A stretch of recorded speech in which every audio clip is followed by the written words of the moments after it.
Students, welcome to education type academy. मैं हूं आपकी प्रज्ञा मैम। आज के मेरे लेक्चर में हम क्लास 7 हिस्ट्री का चैप्टर 4 देखेंगे, the Mughal empires.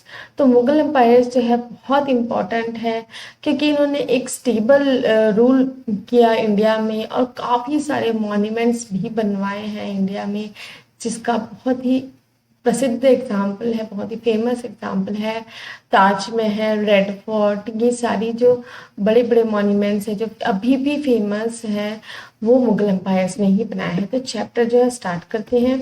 Ruling as a large territory as the Indian subcontinent with such a diversity of people and culture was an extremely difficult task for any ruler to accomplish in the middle edges. तो यहाँ पे जो है Indian सब continent की बात हो रही है, तो कितना बड़ा टेरिटरी है और यहाँ पे कितनी डाइवर्सिटी ऑफ पीपल, मतलब कितनी अलग अलग जो जाति धर्म के लोग हैं वो रहते हैं, अलग अलग कल्चर है जिनका। तो इसको करना कितना ही मतलब एक्सट्रीमली, मतलब बहुत ज़्यादा कितना ही डिफिकल्ट टास्क रहा होगा किसी भी रूलर को, वो भी मिडिल एजेस के टाइम में। Quite in the contrast to their predecessors, predecessor मतलब जो दिल्ली सुल्तान, जिसके बारे में हमने चैप्टर 3 में देखा था।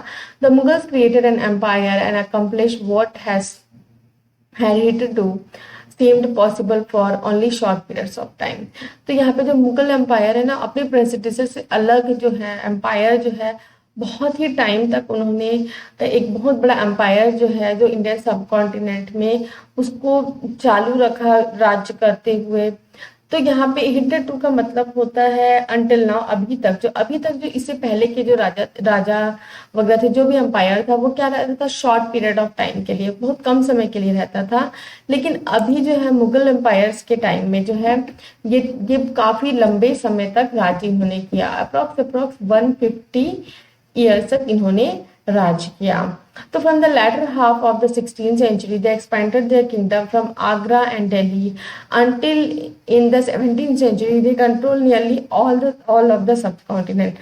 तो इन्होंने जो है 16th century के हाफ, जो लेटर हाफ है, वहां से उस समय जो है आगरा और दिल्ली को कैप्चर करके वहां से अपना राज्य चालू किया। और 17th century के आते आते है ना, तो 17th सेंचुरी मतलब देखिए पूरा 150 ईयर्स हो गया। 17th सेंचुरी के आगे आगे इन्होंने पूरा जो इंडियन सब कॉन्टिनेंट है उसको अपने कंट्रोल में रख लिया।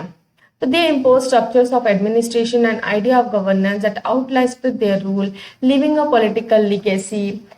लीगेसी मतलब जो एक समय से दूसरे, जो जैसे कि हम प्रॉपर्टी इनहर्ट करते हैं, वैसे एक पॉलिटिकल लीगेसी की बात की जा रही है, उसे भी हमने इनहर्ट किया है। और आज भी हम उस कुछ रूल्स जो है जो मुगल एम्पायर फॉलो करते थे, हम उसको फॉलो करते आ रहे हैं। देखते हैं इसको। That succeeded rulers of the sub continent could not ignore. Today the prime minister of India addresses the nation on independence day from the ramparts of Red Fort in Delhi. Rampart जो boundary है उसको कहा जा रहा है ramparts, the residence of Mughal empire.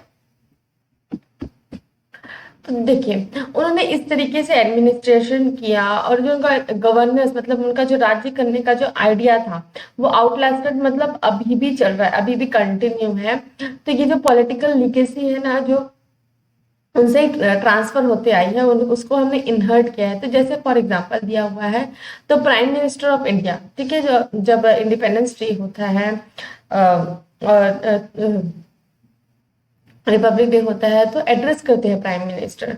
तो independence day में जो है रैम्पार्ट, जो रेड फोर्ट का रैम्पार्ट है, वहां से एड्रेस करते हैं प्राइम मिनिस्टर। तो ये जो रेड फोर्ट है, ये किसने बनवाया है, मुगल एम्पायर, मतलब उनका रेसिडेंस था। यहाँ पे आप देखेंगे रेड फोर्ट है, दिल्ली में है रेड फोर्ट। अगर आपको मौका मिले तो आप यहाँ पे जाए और एक गाइड पक्के से रखें। बहुत ही खूबसूरत जो है रेड सैंडस्टोन से बना हुआ स्ट्रक्चर है। अंदर में लाइट शो भी होता है यहाँ पे रेड फोर्ट में। और आप अंदर जाएंगे तो आपको रेड फोर्ट में काफी सारे शॉप्स वगैरह भी जो है ना, हाट बाजार टाइप का खुला हुआ है। तो जब भी आप दिल्ली जाए तो रेड फोर्ट जरूर विजिट करें, और अगर नहीं मतलब एक प्लान करें और जाके इस तरीके के जो स्ट्रक्चर्स है उन्हें देखें, ताकि आपको जो है हिस्ट्री में ना बहुत इंटरेस्ट आएगा। फिर वो वे मुगल्स, अब हमको जानना मुगल्स कौन थे, कहाँ से आए थे भाई। तो Mughals were the descendants of 2 great lineages of rulers, ठीक है। तो वो डिसेंडेंट मतलब उनके आगे के वंशज थे। किसके वंशज थे, लिनेजेस मतलब वंशज। तो 2 प्रमुख जो वंशज थे उनके वो डिसेंडेंट्स है। जैसे from mother side they were descendant of जेंगिस Khan, died 1227, the Mongol ruler who ruled over the part of China and central Asia. तो जो मदर साइड से वो किसके डिसेंडेंट थे? चंगेज खान के। And from their father side they were the successors of Timur.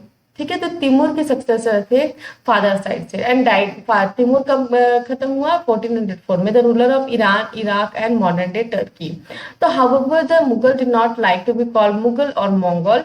This is because Genghis Khan memory was associated with the massacre of innumerable, innumerable मतलब जिनकी गिनती नहीं की जा सकती, और मास्कर मतलब उनको खड़े खड़े मार देना, इननंबरेबल पीपल। तो जो मुगल्स हैं उनको जो जेंगिस खान से के साथ एसोसिएट मतलब होना पसंद नहीं था।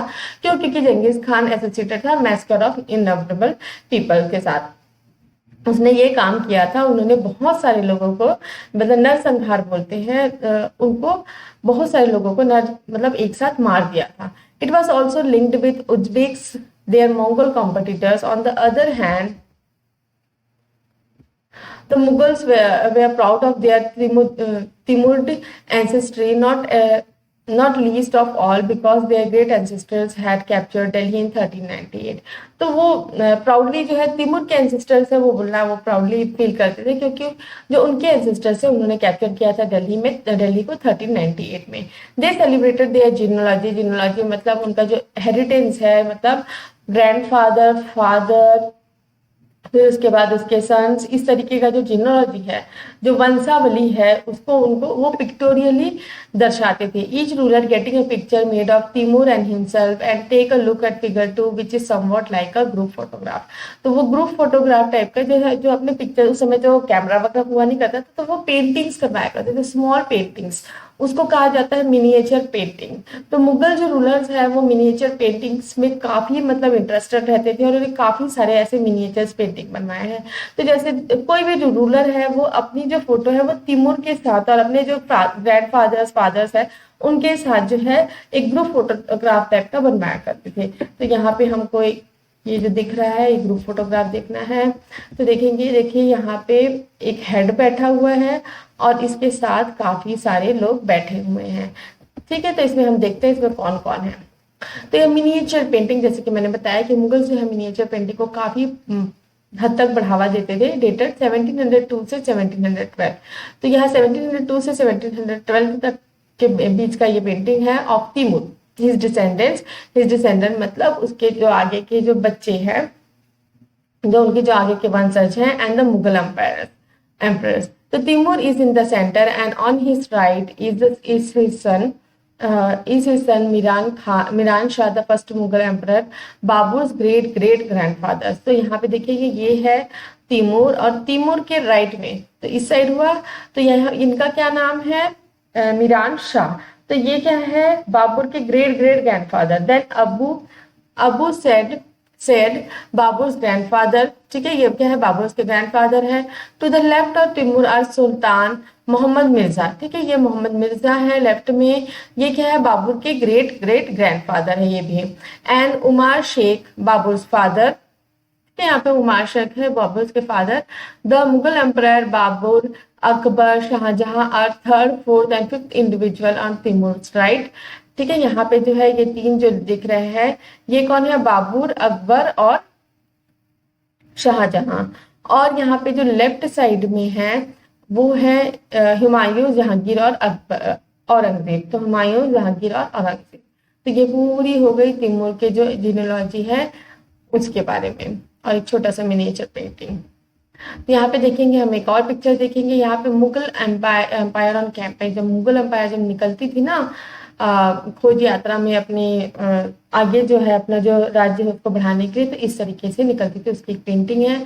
तो मुगल मिलिट्री कैंपेन्स के बारे में हमने देखना है कि वो खोज यात्रा जो है, कैंपेन का मतलब मैंने पहले भी आपको बताया है, खोज यात्रा कहाँ कहाँ वो लेके जाते थे नए जो एम्पायर है उनको अपने कब्जे में लेने के लिए। तो बाबर, ठीक है, तो मैं आपको बाबर के बारे में थोड़ा सा पहले बता देती हूँ, बुक में नहीं दिया है बट थोड़ा सा एक्स्ट्रा भी जानने में क्या बुराई है। तो बाबर जो है उसने 1526 से लेकर 1530 तक जो है रूल किया। तो इनका फुल नेम जो था जाहिर उद्दीन मोहम्मद बाबर। ठीक है, पूरा जो नाम इनका था जाहिर उद्दीन बाबर। तो उस ये जो है पहले किंग थे मुगल एम्पायर के, और ये सक्सीडर टू द थ्रोन ऑफ फिरगाना।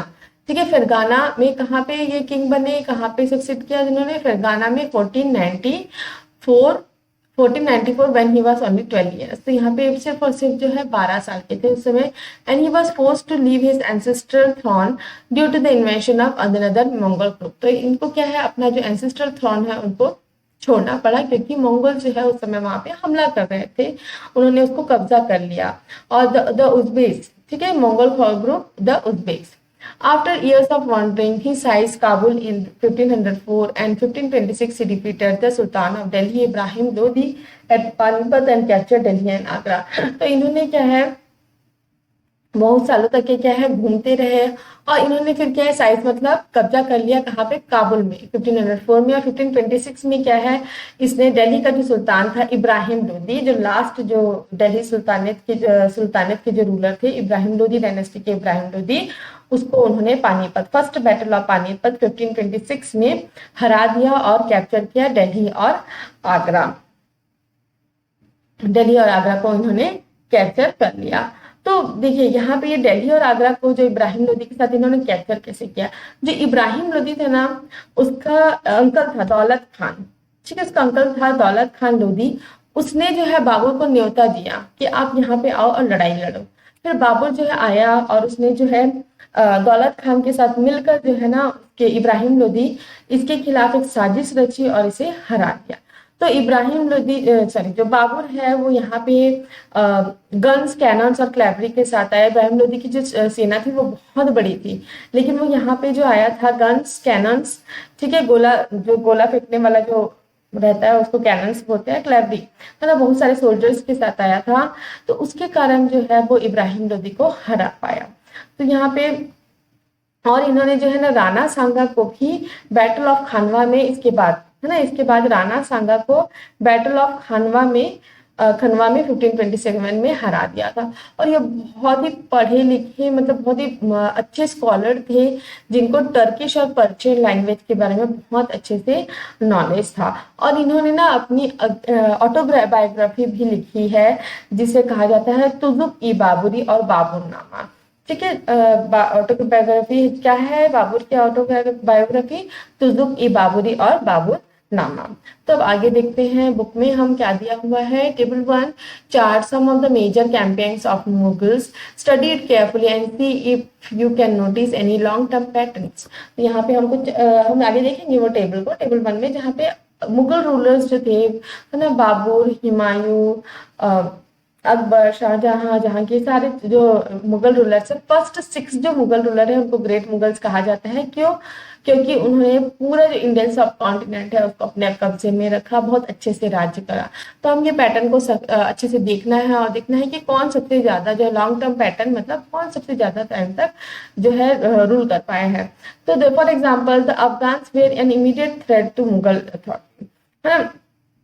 तो हमको क्या देखेंगे वहां पे कि जो अफगान्स थे, इमीडिएट थ्रेट मतलब हमेशा मतलब एक कांटा, एक मतलब एक हमेशा एक मुसीबत के तौर पर अफगान्स जो है हमेशा एक मुसीबत के तौर पर रहते थे मुगल अथॉरिटी में, क्योंकि वो बार बार यहाँ पे हमला किए जाते थे। Note the relationship between Mughals and अहम्स।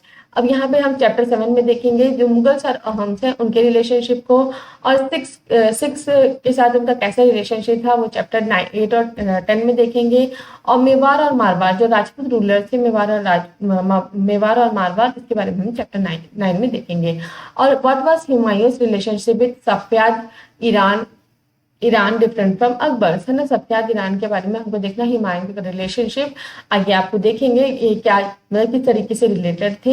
And take the annexation of Golconda and Bijapur in the Aurangzeb train and the hostilities in the Deccan. तो यहाँ पे हम ये भी देखना है हमको कि जो औरंगजेब है उन्होंने गोलकोंडा, बीजापुर यहाँ पे हमला किया, तो उससे क्या है डेक्कन में उनकी जो हॉस्टिलिटीज मतलब उनका जो रूल है वो क्या खत्म हो गया।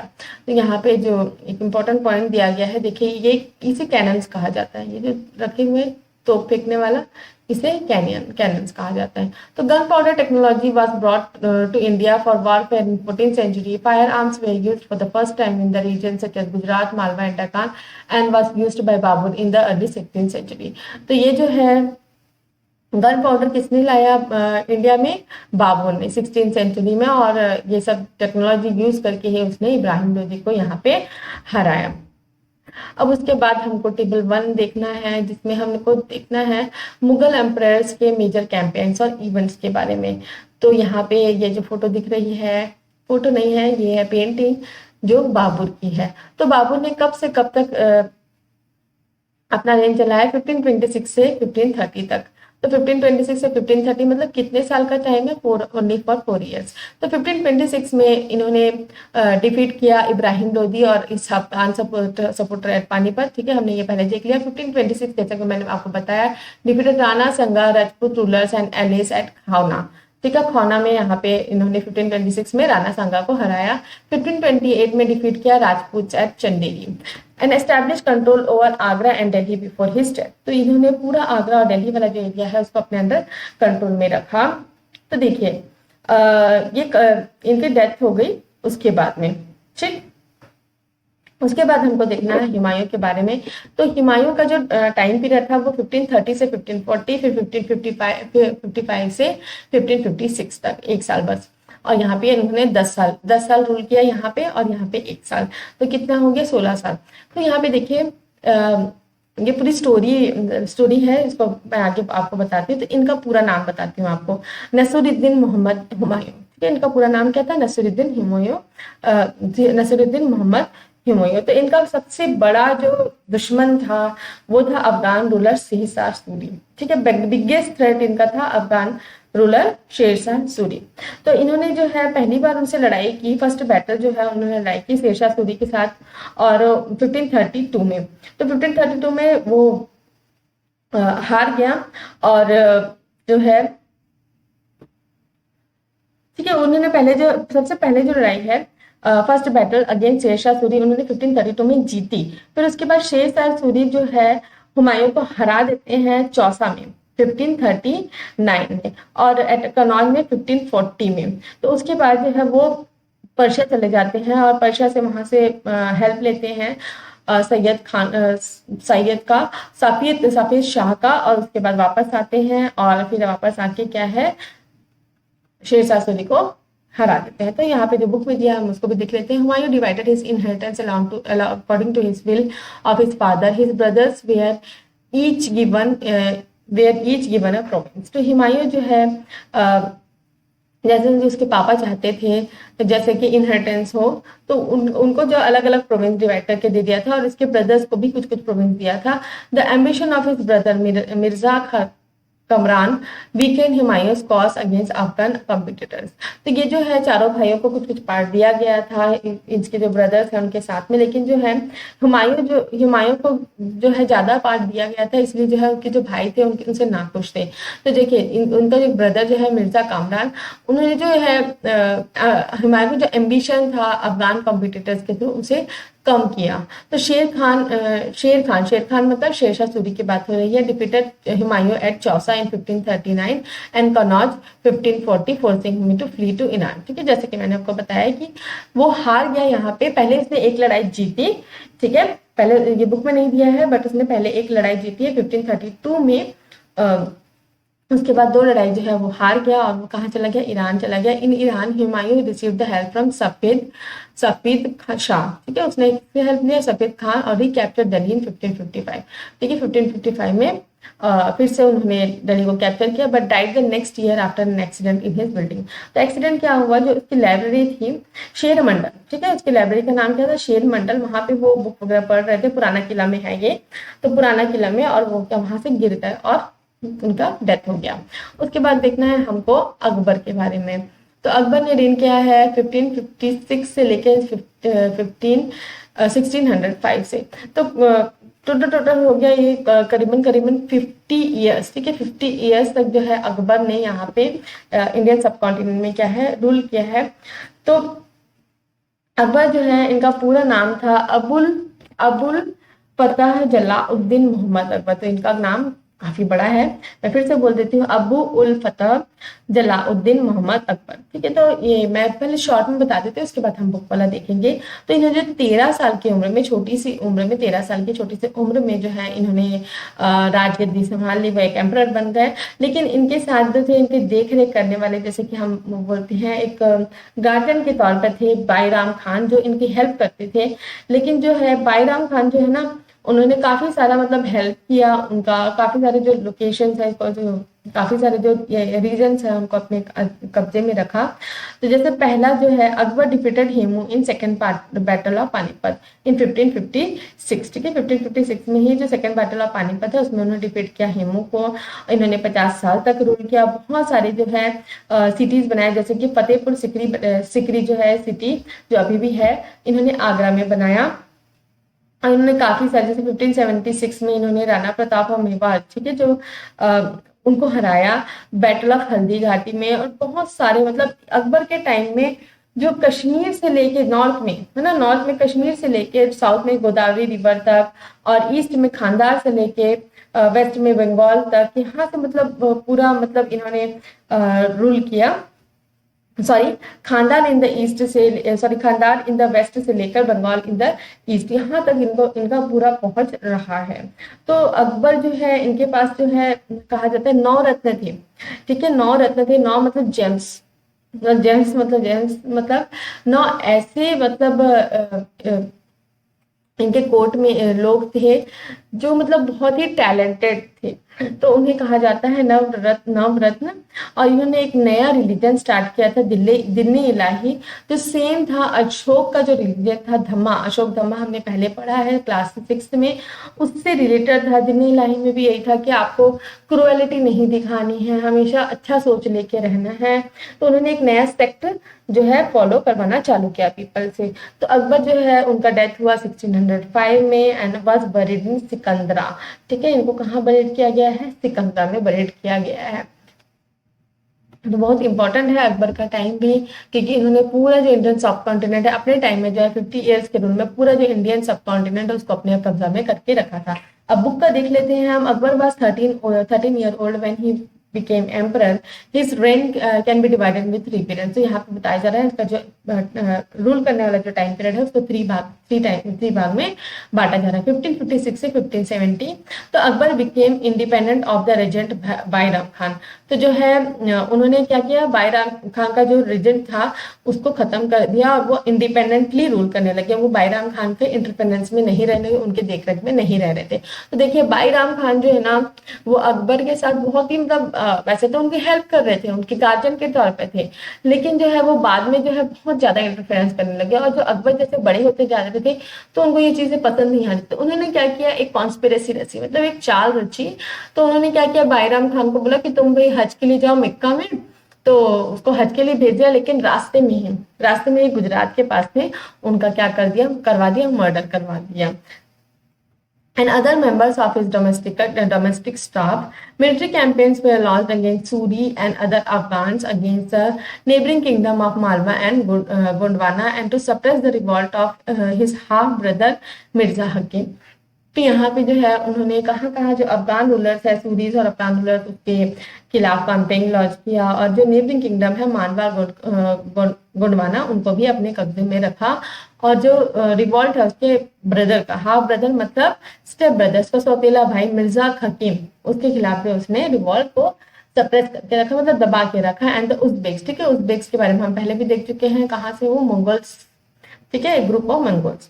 तो इन 1568 Sisodia capital of Chittor was size मतलब उसको कब्जा कर लिया गया। एंड 1569 रणथंभौर, तो जो गुजरात और राजस्थान वाला एरिया है चित्तौड़ और रणथंभौर, उसको भी उन्होंने अपने अंदर रखा। तो 1570 से 1585 the military campaign in Gujarat were followed by the campaign in the east, in Bihar, Bengal and Odisha, and this campaign were complicated by 1579 by the 1579 and 1580 revolt in the support of Mirza हकीम। तो यहाँ पे 1570 से 1580 में इन्होंने कहाँ capture किया, बिहार, बंगाल और उड़ीसा। और ये जो है, ये जो कैंपेन है, ये जो मिलिट्री की खोज यात्रा है, इसको किसने कॉम्प्लिकेट किया, इसके जो सपोर्टर्स हैं मिर्जा हकीम के, ठीक है।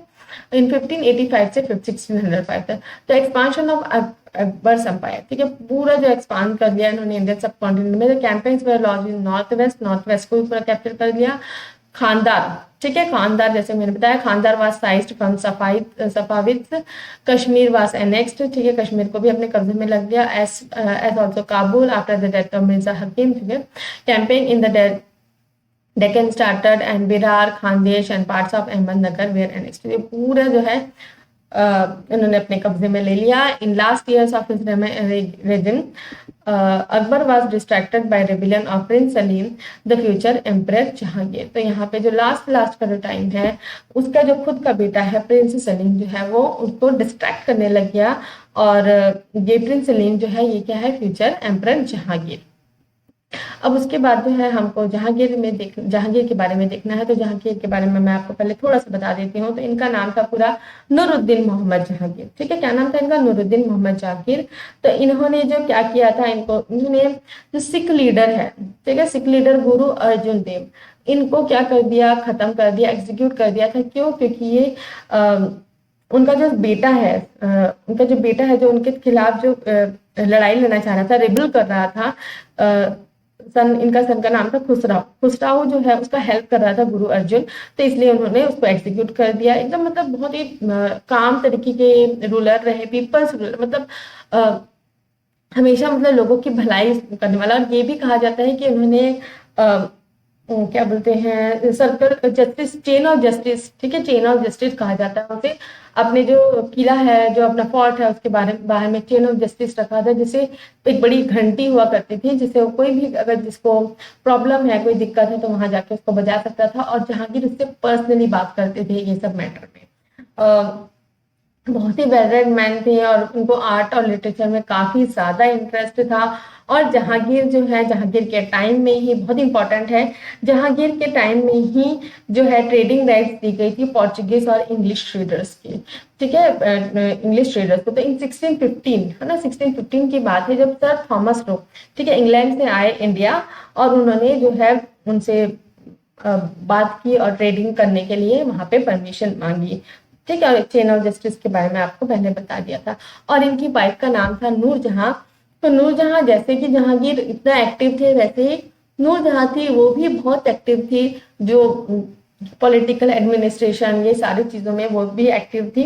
और वो इतनी एक्टिव थी कि जहांगीर ने उनके नाम में कॉइन्स भी इंट्रोड्यूस करवाए थे, ठीक है। और जो नूरजहां थी ना, उन्हें कहा जाता है कि एक अफगान नोबल थे, उसकी वो विडो थी जिसको जहांगीर ने अपना लिया था। यहाँ बुक में जो है हम उसको देख लेते हैं।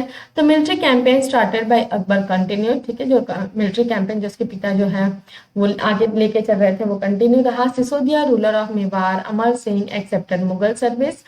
Less successful campaign against the शेख द ओम एंड अहमदनगर फॉलोड, ठीक है। यहाँ पे जो है सिसोदिया रूलर जो है मेवाड़ अमर सिंह, इनको क्या है, मुगल सर्विस में एक्सेप्ट कर लिया। तो मुगल सर्विस वो एक्सेप्ट कर लिए थे कि हाँ भाई हम अंडर रहेंगे, मुगल जो है रूलर्स उसके अंडर में रहेंगे करके। मुगल सर्विस मतलब वो है जो मेवाड़ और, ठीक है, जो मेवाड़, जैसे मेवाड़ वाला एरिया है वो मुगल एम्पायर के अंदर, ठीक है। लेकिन जो है उसके जो ओरिजिनल रूलर्स थे वो वहां पे रूल करेंगे, लेकिन जो है साथ ही साथ जो है वो मुगल्स के रूल्स को फॉलो करेंगे, उनको गिफ्ट्स वगैरह देंगे, इस तरीके से उनको रूल करना है। Less successful campaign against Sikh और homes and Ahmednagar followed. Prince Khurram, ठीक है, प्रिंस खुर्रम जो है इनका बेटा है, जिनको शाहजहां, जो शाहजहां है, जो फ्यूचर एम्परर शाहजहां होंगे, rebelled in the last years of his reign. This the efforts of Nur Jahan Jahangir's wife to marginalise him were unsuccessful. Marginalise मतलब उसको इम्पोर्टेंस बताना कि भाई ये तुम्हारे पिता हैं, उनके खिलाफ तुमको नहीं जाना चाहिए, इस तरीके की बातों को समझाना चाहती थी। लेकिन जो है उन्होंने बिल्कुल इसको इस बारे में नहीं समझना चाहा। तो आप हर जगह देखेंगे कि जो बेटा है वो अपने पिता के खिलाफ चला जाता है। क्यों खिलाफ चला जाता है? सिर्फ और सिर्फ जो है अंपायर, जो पूरा एम्पायर है उसमें कब्जा करने के लिए। क्योंकि उस समय जो है काफी सारी रानियां होती थी, काफी सारे बच्चे होते थे, तो बच्चे भी आपस में लड़ते थे, सन्स का भी आपस में लड़ाई होता था और अपने पिता के साथ भी लड़ाई होता था। तो इसके आगे हम देखेंगे शाहजहां के बारे में। तो शाहजहां ने 1627 से 1658 तक रूल किया, ठीक है, ऑलमोस्ट 30 ईयर्स तक। तो द मुगल कैंपेन कंटिन्यू। इसके पहले मैं आपको थोड़ा सा एक्स्ट्रा नॉलेज पहले दे देती हूँ शाहजहां के बारे में। तो शाहजहां का नाम था प्रिंस खुर्रम, और इनका बड़ा वाला जो नाम था सिहाबुद्दीन मोहम्मद शाहजहां। क्या नाम था इनका? सिहाबुद्दीन मोहम्मद शाहजहां। तो इन्होंने, जैसे मैंने बताया कि इन्होंने अप्रॉक्स 30 ईयर्स तक रूल किया, 1627 से 1658 तक। और इनका जो पीरियड है, इनका जो रूल का जो पीरियड है, इसे कहा जाता है golden period of Mughal rule in India. ठीक है, जो गोल्डन पीरियड कहा जाता है, क्योंकि आपने ताजमहल का नाम तो सुना होगा। तो ताजमहल जो है शाहजहां ने बनाया है, रेड फोर्ट जो है इन्होंने बनाया है। काफी सारी जो बड़े बड़े जो चीजें हैं इन्होंने बनाई हैं। इन्होंने नई सिटी बनाई शाहजहानाबाद, ठीक है, जो दिल्ली के पास है। जामा मस्जिद बनाया दिल्ली में, शालीमार गार्डन बनाया कश्मीर में, ताजमहल बनाया। सब काफी जो है फेमस मॉन्यूमेंट वगैरह है, गार्डन वगैरह इन्होंने बनाया है। मतलब बहुत ही दुख की बात है, जो इनका खुद का बेटा, ठीक है, जो औरंगजेब, आगे हम औरंगजेब के बारे में देखेंगे, इन्होंने इनको जेल में बंद करके रखा 8 साल तक। अब जब आप वो जेल में बंद था ना, तो उनका बेटा तो उनका काम नहीं है, लेकिन उनकी बेटी काम आई। जो उनकी बेटी का नाम था जहान आरा, जो उनका देख रेख करती थी जब वो जेल में थे। तो यहाँ पर बुक में जो है उसे भी हम देख लेते हैं। तो Mughal campaign continued in Deccan under Shah Jahan. The Afghan noble Khan Jahan Lodi rebelled and was defeated. ठीक है, अफगान नोबल जो है जहान लोदी, उनको हरा दिया गया। Campaign way lost against Ahmednagar, Bundelas and way defeated and Orchha sized. ठीक है, ये सारे जो अहमदनगर, बुंदेला और ओरछा को क्या है अपने कब्जे में रख लिया। इन द नॉर्थ वेस्ट, ठीक है, north west the campaign to seize Balkh from the Uzbeks was unsuccessful, and Khandar was lost to Safed. In 1632, Ahmednagar was finally annexed and Bijapur forces sued for peace. ठीक है, जब इन्होंने क्या क्या हार गए, तो बल्क जो है उबेक से वो अनसक्सेसफुल रहा इनका जो कैंपेन था, और खानदार जो है उसे भी वो सफेद के पास हार गए। तो इन 1632 इन्होंने अहमदनगर और बीजापुर को अपने अंडर रखा। In 1657 1658 there was a conflict over succession among Shah Jahan son. ठीक है, इनके जो बेटे हैं उनके में लड़ाई होने लगी। तो 4 बेटे थे, इनमें चारों में लड़ाई होने लगी। तो इसमें जो है औरंगजेब जो है विक्टोरियस, मतलब वो जीत गए, और इनके जो 3 बेटे हैं इंक्लूडिंग दारा सुखो, ठीक है, दारा सुखो, ये लोग मारे गए। और Shah Jahan was impressed for rest of his life in Agra. जैसे कि हमने बताया कि 8 साल तक उन्हें जेल में बंद करके रखा गया। तो उसके बाद जो है हम देखेंगे औरंगजेब को। तो देखेंगे कितना सिंपल दिख रहा है। बाकी आप रूलर्स को देखिए, ये कलरफुल ड्रेस में, ये कलरफुल ड्रेस में, ये कलरफुल ड्रेस में, ये भी कलरफुल ड्रेस में। तो इनका ड्रेस देखिए कितना सिंपल व्हाइट कलर का ड्रेस है, बहुत ही सिंपल और सोबर। तो इन्हें इसलिए कहा जाता है जिंदा पीर, एक लिविंग सेंट। ठीक है, बहुत ही सिंपल तरीके से औरंगजेब को रहना पसंद था। वो कोई भी शाही कपड़ा पहनना पसंद नहीं करते थे, बहुत ही सिंपल ड्रेसअप रहते थे। हीरे मोती जेवरात इनको ज्यादा पसंद नहीं थे। तो बहुत ही सिंपल और सिंपल मैन थे, सिंपल लाइफ को जीते थे, इसलिए जिंदा पीर भी कहा जाता था। सिंपल थे लेकिन बहुत स्ट्रिक्ट थे। उन्हें वो अपना जो रूल है उसे काफी स्ट्रिक्ट तरीके से फॉलो करवाते थे। और इवन बहुत सारे टैक्सेस जो हैं वो फिर से लगाए, जैसे कि जाजिया टैक्स। जाजिया टैक्स हमने देखा था पहले, जो टैक्स जो है नॉन मुस्लिम पे इम्पोज किया जाता था, उस टैक्स को उन्होंने फिर से लगवाया। ठीक है, तो इसके कारण उन्होंने काफी रिबल भी झेलना पड़ा। तो यहाँ पे जो औरंगजेब था उसके बारे में हम देखते हैं। In the northeast, the Ahams were defeated in 1663, but rebelled again in 1680. Campaigns in the northwest again, Yusufzai and Sikh were temporarily successful. Mughal intervention in the succession and internal policies of Rathore, Rajput और Mawar led to their rebellion. तो यहाँ पर north west में जो है अहोम्स को उन्होंने defeat किया 1663 में, लेकिन जो अहोम्स है वो फिर से रिबल करने लगे 1680 में। तो कैंपेन नॉर्थ वेस्ट में कैंपेन उन्होंने लॉन्च किया। यूसुफजाई और जो सिख जो हैं उनको टेम्पररी, उनको सक्सेसफुल जो हटाने में वो सक्सेसफुल रहे टेम्पररी। ठीक है, मतलब कुछ समय के लिए जो है हटाने में अपने रास्ते से हटाने के लिए सक्सेसफुल रहे। तो मुगल इंटरवेंशन है, इंटरवेंशन मतलब दखल अंदाज करना, इंटरवेंशन। ठीक है, in the succession and internal policies of Rathore Rajput. जो राठौर राजपूत है उनका जो इंटरनल मैटर है उसमें जो है बहुत इंटरवेंशन, मतलब बहुत अभी मैंने बताया आपको, बहुत ज्यादा दखल अंदाजी जो है उनको पसंद नहीं है। इसलिए जो मारवाड़ जो है राजपूत ऑफ राठौर राजपूत ऑफ मारवाड़ जो है उनके खिलाफ हो गए।